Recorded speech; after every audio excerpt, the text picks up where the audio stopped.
Good evening, everybody. My name is Steve Knutson, and I'm with Fairfax County's Department of Transportation. And I want to welcome you to tonight's meeting to discuss the traffic calming plan for Ellenwood Drive. And we can start with introductions. And tonight from FCDOT, we have Ryan O'Carroll, Grace Vaughn, and Nicole Machakwe. And from the Providence District Supervisor's Office, we have Patricia Leslie. And Grace has a short presentation to go through, and after the presentation, we will open the meeting up to the community for questions and comments. And if any of the community's task force members are logged on to tonight's meeting, they can introduce themselves if they would like to following the presentation during the chat. And Patricia, is there anything you would like to say before we start? Just like to say hello, everyone, and thank you for attending on this post-snowy night. And thank you for the Fairfax County Department of Transportation for putting the presentation together and agreeing to meet tonight, although Fairfax County was closed today. So thank you, everybody, and take it away, Grace. All right, Grace, go ahead and start the presentation if you're ready. Yep. Okay. Thank you. Good evening, everybody, and welcome to the meeting, and thank you for joining us. Tonight, we're going to discuss the traffic calming program for Ellenwood Drive. Please note that this session is being recorded and may be shared on social media. And please hold all your questions until the end of the presentation. Instructions on how to ask your questions will be provided after the presentation. So today, we are here to explain the traffic calming process, provide an opportunity for community feedback, and answer any questions you may have. So to begin, we can discuss what traffic calming is. Traffic calming is the installation of physical devices to reduce vehicle speed. These devices can either be vertical or horizontal. Vertical devices are driven over, such as the speed hump shown in the upper left-hand corner. Horizontal devices can be driven around, such as the raised median island shown in the upper right-hand corner. Both types of devices make the roadway safer for drivers and pedestrians. We want you to know that through the process, we are not permitted to install stop signs. Here we have charts and images showing the effects of decreased speed as speed decreases. Visual acuity, field of vision, and depth perception increase. Also, with reduced speed, we can see a decrease in stopping distance. Here's a map showing traffic calming projects throughout Fairfax County. There are over 279 projects resulting in more than 650 devices countywide. Every district has devices, and chances are that you've driven over one. FCDOT and the District Supervisor's Office collaborate with citizens on all community-initiated projects. The program can be broken up into 5 steps. Step 1 is project initiation. Step 2 is plan development. Step 3 is community engagement. Step 4 is ballot phase. And the final step is Step 5, project installation. All traffic calming projects are community initiated. The process begins with a request from the community to the supervisor's office. Once the request is received, FCDOT will complete a basic eligibility review. If eligible, FCDOT will then conduct a traffic study. And if the eligibility and traffic study requirements are met, the community will then form a task force. To meet the basic eligibility requirements, the roadway must be VDOT maintained, have a 25-mile-per-hour speed limit, be functionally classified as local, collector, or arterial, and if it is collector or arterial, it needs to be a residential street. As for the traffic study, for the volume criteria, we need between 500 to 6,000 vehicles in 24 hours, both directions combined. For Ellenwood Drive, the volume was 1,871 vehicles, which means the requirement was met. For speed criteria, the recorded 85th percentile speed needs to be greater than or equal to 35 miles per hour. This means that 15% of vehicles need to be traveling at 35 miles per hour or faster in at least one direction of travel.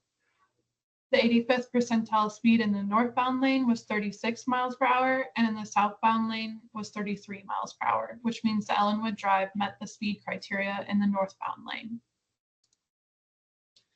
The next step is plan development. FCDOT will conduct a site visit in the field in order to develop a draft plan. Once a draft plan has been developed, FCDOT will meet with the task force to obtain feedback and amend the plan if necessary. Once the task force is satisfied with the draft plan, property owners directly adjacent to any proposed measures will need to sign off on the placement of the device in order to move on.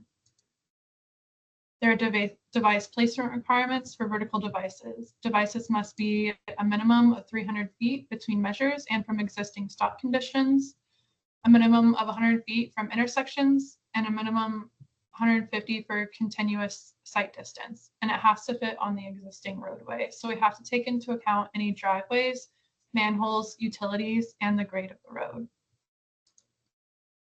So based on those requirements, we created a field map that gives us an idea of where we can place device. Highlighted in green are possible locations on Ellenwood Drive. After reviewing the field map, we then conduct a field review to see if the device can fit on the existing roadway. So based on the available options and the site visit, FCDOT is able to propose 4 speed humps on Ellenwood Drive. The addresses that are listed are the ones who signed off on the adjacent property forms because the devices are directly adjacent to their property. Here we have the speed hump schematic. The speed hump is 12 feet long and is 3 inches high at the center. There will be a white chevron in each travel lane and speed hump signs for a recommended speed of 15 miles per hour on each side of the speed hump. Step 3 is the community meeting, which is where we are today. This is where FCDOT presents the plan to the community to obtain feedback. And based on the feedback, the task force will decide whether to amend the plan or proceed to the next phase. If the task force decides to move forward, we will move to the ballot phase. Each occupied property in the ballot area will receive 1 vote and send it directly to the district supervisor's office. The ballot period will be open for a minimum of 3 weeks. The supervisor's office will tally the votes and notify the task force of the results. Here we have an example of a ballot. The proposed devices will be listed on the ballot and the community will be voting for the entire plan. The task force is responsible for distributing the ballot packages to everybody in the ballot area. There are 3 ways you can return your ballot by the deadline. You can mail your ballot directly to the supervisor's office, you can hand deliver it directly to the supervisor's office, or you can email it directly to the supervisor's office. Ballots should not be returned to the task force. Please use one of the listed methods above. Here's the ballot area map for Ellenwood Drive. There are 316 ballots. In order for the proposed plan to move forward, we will need greater than 50% of all occupied properties to vote in favor. So that will be 159 yes votes. And if the required number of yes votes are met, we move forward to step 5, which is project installation. The traffic calming plan will be presented to the Fairfax County Board of Supervisors for endorsement, and the resolution will be sent to VDOT. Once endorsed and VDOT accepts the resolution, FCDOT will work with the Department of Public Works and Environmental Services to schedule installation. And finally, the traffic measures will be installed. After tonight's meeting, the task force will need to follow these next steps. First, the task force determines and notifies Fairfax County if they would like to move forward with the presented plan. The task force and supervisor's office will decide and notify FCDOT if ballots in the ballot area are to be distributed to homeowners or occupants. The task force will receive a ballot cover letter and will complete the form as directed by FCDOT. The task force sends the completed ballot cover letter to FCDOT for approval, and once approved, they will receive the verified ballot package. And the final step for the task force is to print and distribute the ballots to all homes in the ballot area. So this concludes the presentation, and we can now move forward to the Q&A portion. So you have 2 options to ask your questions. You can write them in chat or you can speak. Once the chat item is activated on Teams, you can use it by typing your question. And if you want to speak, please click the raise your hand icon. And once it turns, once it's your turn, the host will call on you. And I believe you will be able to unmute and ask your question. If you're on the phone, you'll press *5 to raise your hand. And when it's your turn and the host sends you a request to unmute, you have to push on *6. And once you're finished, please press *5 to unraise your hand. I think we're not doing the unmuting or muting though. So once you're selected by the host to ask your question, you should just be able to unmute yourself and speak. That is correct. Yeah. Okay. Okay. I'll leave this up to start off our Q&A. All right, thank you, Grace. And so, yes, we have changed things a little bit. I do believe that there will be no process to unmute. You can just go ahead and raise your hand, and we will call on you, and you can go ahead and ask your question. So if you do have questions, as Grace said, you can type them in the chat, or you can raise your hand, and it looks like John has raised his hand. Hey, John, you could go ahead and unmute yourself.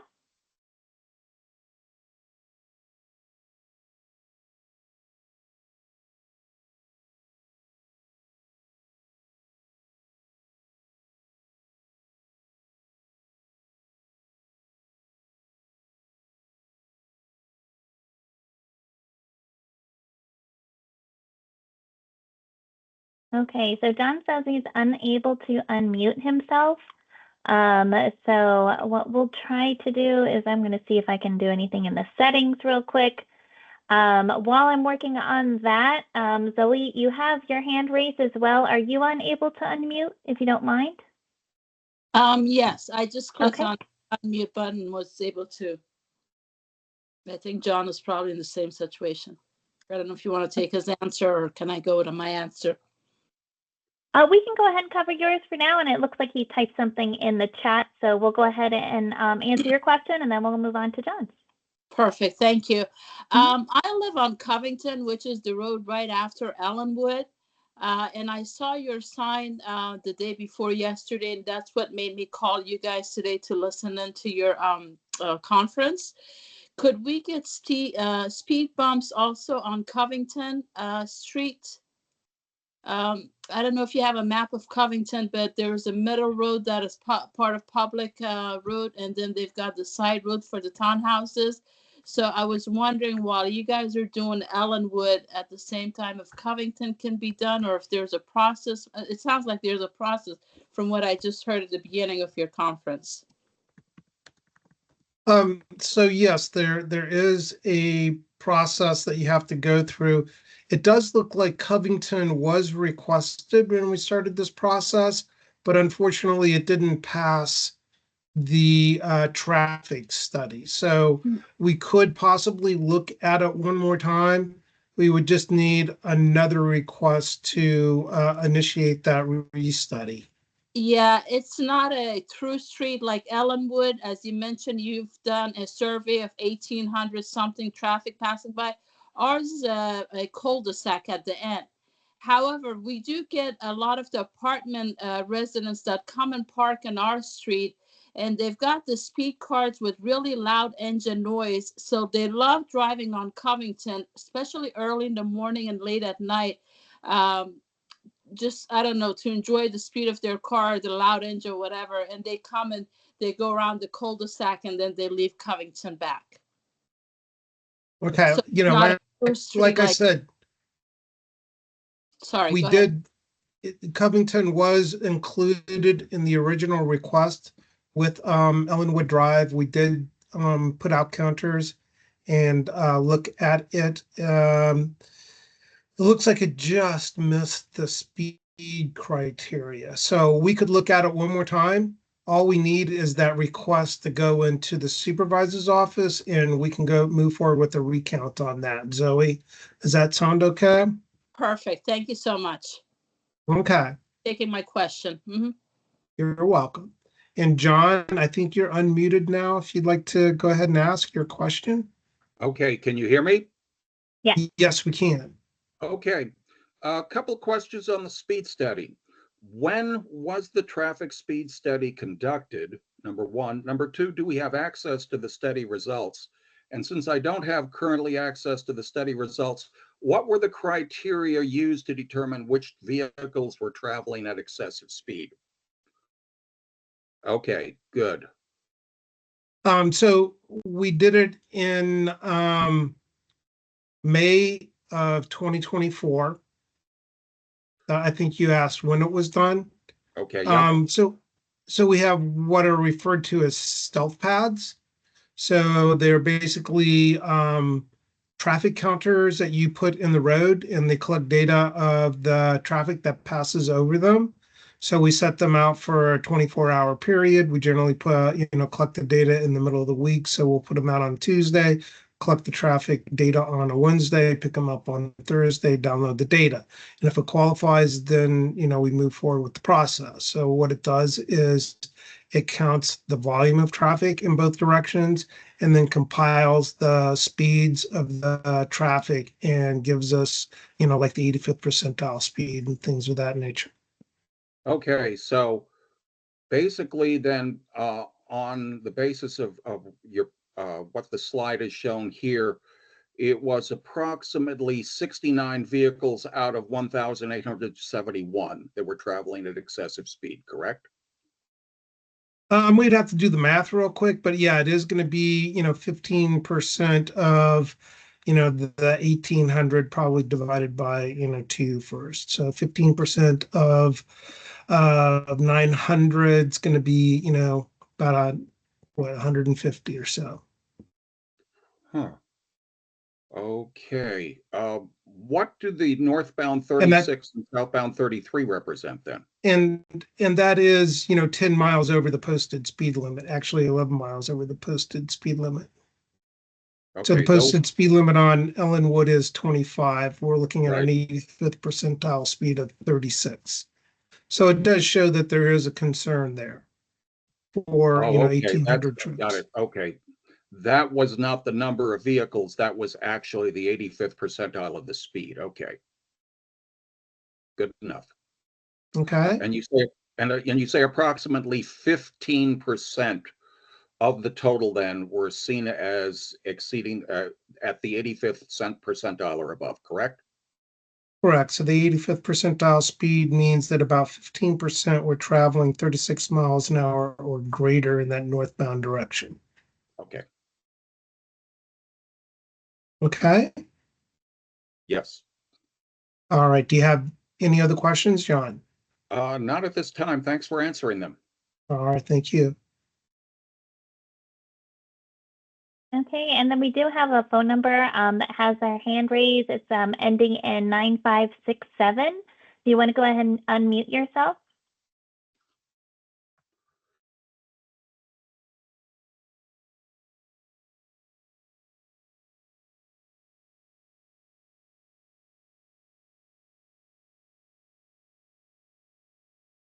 Hear me? Yes, we can. Can you hear me now? Yes. Okay, sorry. It's a kind of a complex process to unmute. Yeah, we're sorry about yes, that. Mark Robinson, and I live about a block. We live on Laureley Way, which overlooks Ellenwood, about a block from the Lee Highway end of things. And my observation, we've lived here for 41 years, and there have been times years and years ago when there was a lot of running up and down the road and so on. But I think it's a relatively calm street. And I have several points here. One of them is I would imagine that if you took most any street, highway or street, you're going to have a preponderance, maybe not a preponderance, but you're going to have at least 10 or 15% of people that are going to go a little bit over the speed limit. That's pretty standard. I would say we walk. We're both retired, and even several years before I retired, I worked from home for several years, and I would be really aware if there was a lot of noise or high speed on this road, and I don't think there is. And to me, it seems like an overreaction. A posted speed limit sign, maybe having a traffic enforcement like it used to be done years ago, once in a great while. The only time I see anybody, even what I would consider speeding a little bit, is somebody heading, as you said, towards the north, towards the intersection there at Lee Highway. But most of the time it's calm and the traffic is not that significant. It's quiet pretty much day and night. And a lot of us use Ellenwood as a pass through to the shopping center to avoid having to turn left off of Route 29 into Pan Am. So to have all those speed bumps, there's already speed bumps in the Providence Apartments parking lot. Personally, I just think it's kind of a nuisance. That's a little bit of an overreaction. And the other thing that's important, in addition to that, having to stop multiple times just to go down one street, the other thing that's important to that is a lot of emergency vehicles come through here. They come into the neighborhood frequently, you know, for people that have ambulance issues, and they also use it as a cut through to get to the Sunrise and places like that along Route 50. And for them to have to stop 4 different times to get through here seems like a little bit of an encumbrance to me.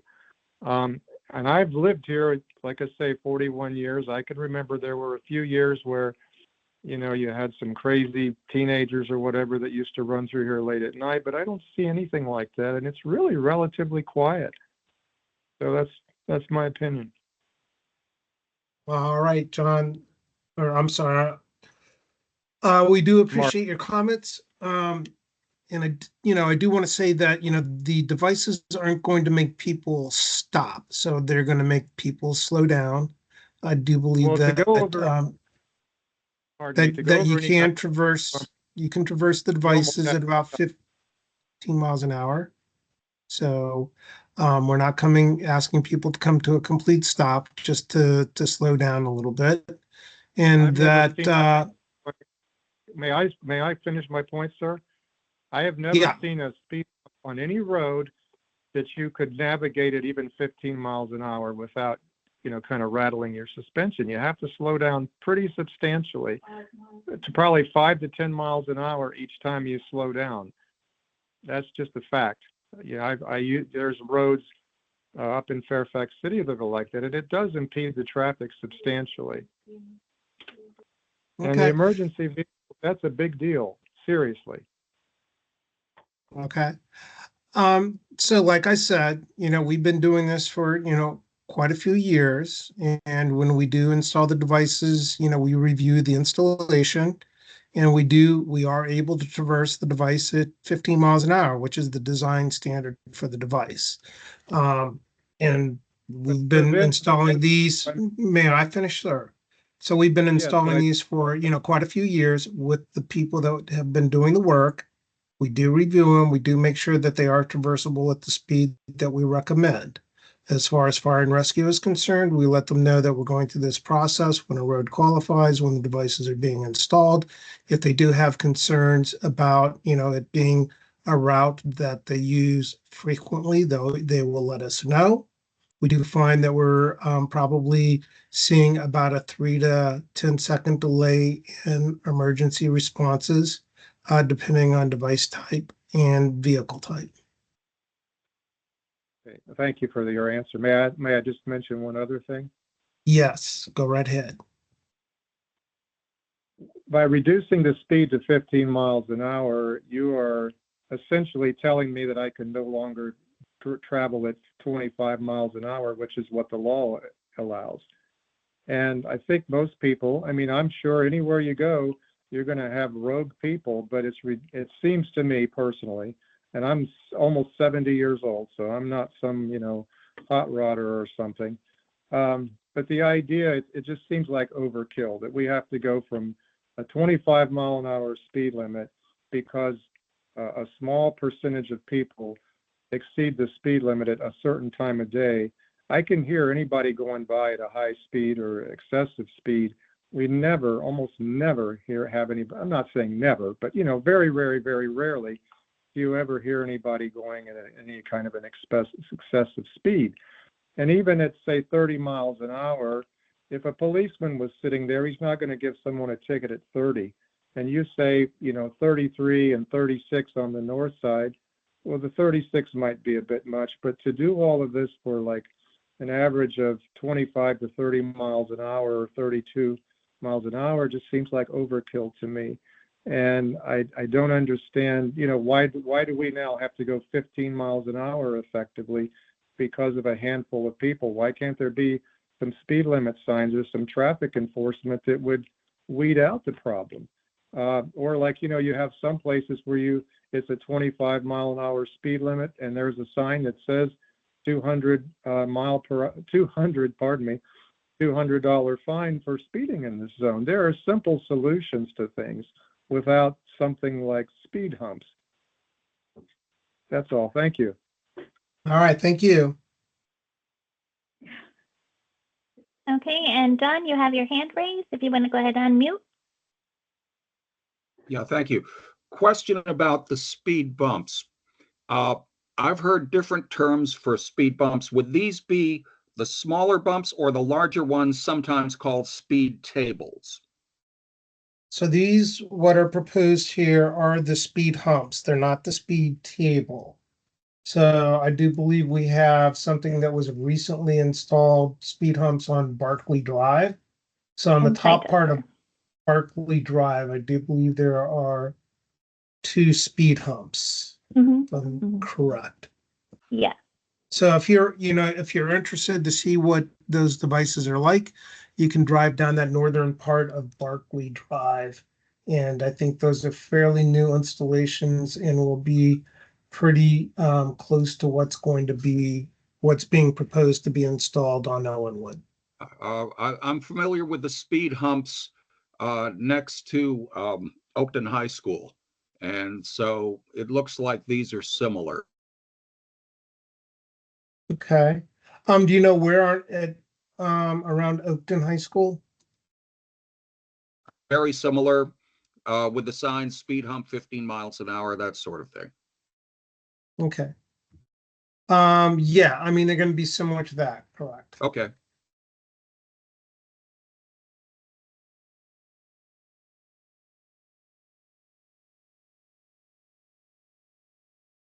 That's it for now for me.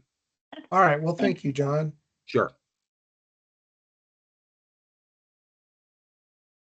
And if anybody else has any questions or can have any concerns that they want to raise. Oh, I see, Zoe, you have your hand raised. You can go ahead and unmute. Thank you. I'm sorry for asking that question. Again, this is in reference to Covington. Is there any way that we can have signs on the street where only the Covington residents can park there and not the apartment complex? And pretty soon Panama's, from what I hear, Panama's going to be renovating and they're going to have apartment condo complex. And I'm afraid that the traffic here on Covington is probably going to get even worse with parking space.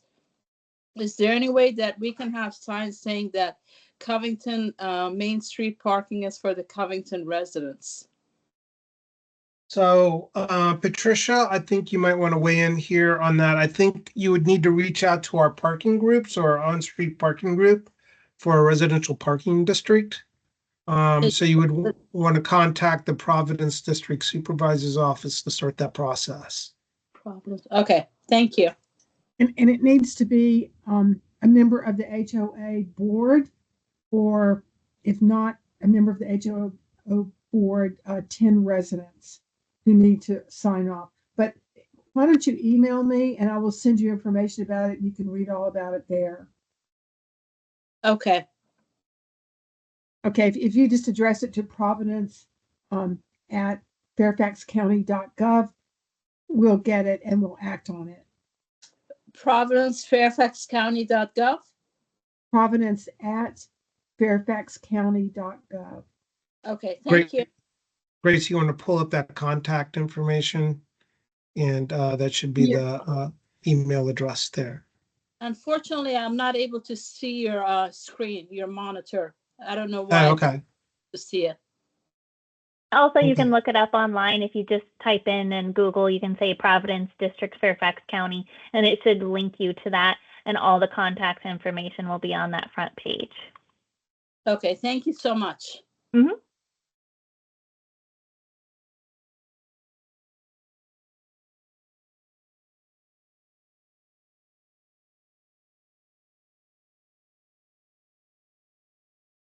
And so Grace does have a contact page up right now. So if people do have questions after the meeting, they can send them in to FCDOT at dotinfo.fairfaxcounty.gov with Ellenwood Drive traffic calming in the subject line. And we will be able to respond to that or call 703-877-5600 and ask to talk to somebody about the Ellenwood Drive traffic calming project. If you would like to reach out to the Providence District Supervisor, it's basically the same process, Providence at fairfaxcounty.gov, Ellenwood Drive traffic calming, and the subject line and the phone number is 703-560-6946.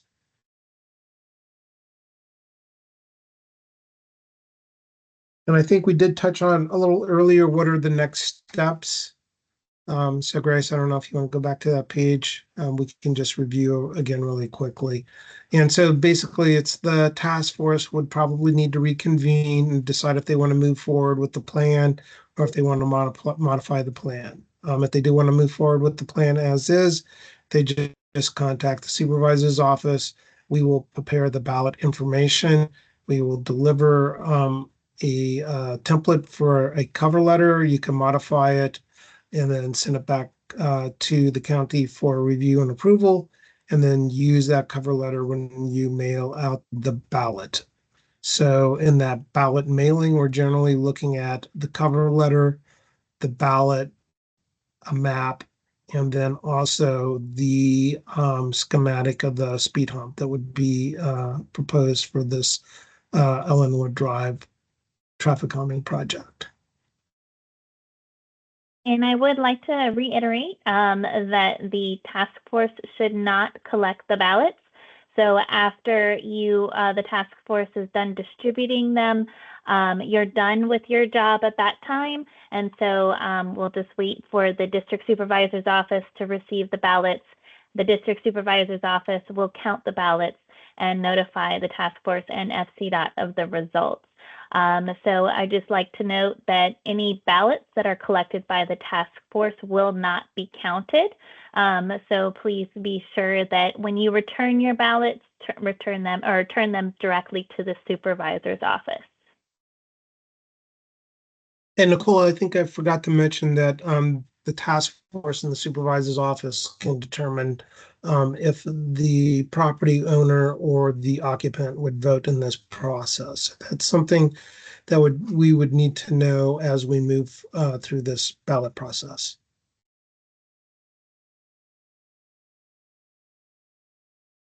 I think they've already decided to accept the tenants' vote.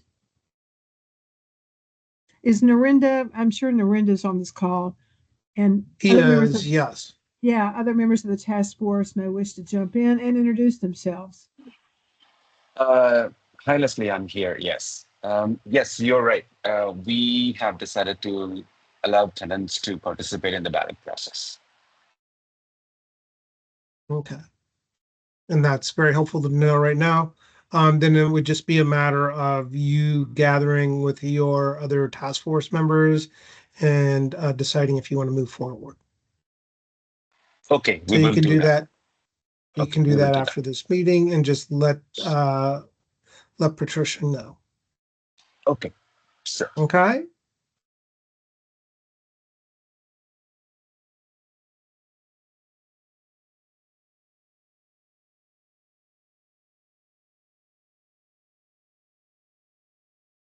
Okay, and we can wait for a little bit to give people time if they want to write in their question or have anything pop up. Nicole, is there anything we're forgetting? I think we covered it. There might be. Okay. I want to reiterate that it's up to the task force to make copies of the ballot and distribute, the maps, anything, or if they want to mail the ballot to the addresses or hand deliver them, that's all up to the task force. Thanks, Patricia. You are correct. Yes. So we will supply the template to work from, and the task force will need to produce the actual mailings or the ballot packet and determine if they want to mail it, hand deliver it, or basically those are the two options. Either mail it out to the folks in the ballot area or hand deliver. And also just to let you guys know, if you do hand deliver it, please try to distribute the ballots evenly throughout the community, so everyone has a fair chance to vote and cast their ballots in. And also, we would like to reiterate to not place it in people's mailbox, either at the doorstep or front door, if you're planning on distributing the ballots in that way. And Randy, you have your hand raised. Yes, I just wanted to share that the task force is working with the HOA board so that we can mail all the ballots. We are not going to hand distribute them because it has to be distributed evenly at the same period of time. So we have decided to mail them. That's just what I wanted to share with you guys, since you guys were wondering about what we are going to do. Perfect. Thank you Thank very you. much. Thank you. And there is one ballot per address. And those are carefully checked at the supervisor's office to avoid duplications. We also request, Grace, do you mind flipping back to the sample of the ballot real quick? Yeah. So on the ballot, you'll see this line here saying county staff only to detach. So please leave that only for the district supervisor's office to do. Do not cut it before you send it in. Sometimes they are sent in with 1/2 of the ballot, and unfortunately we cannot count it unless if it's a full ballot. So please do not cut that line. Leave that for the county staff.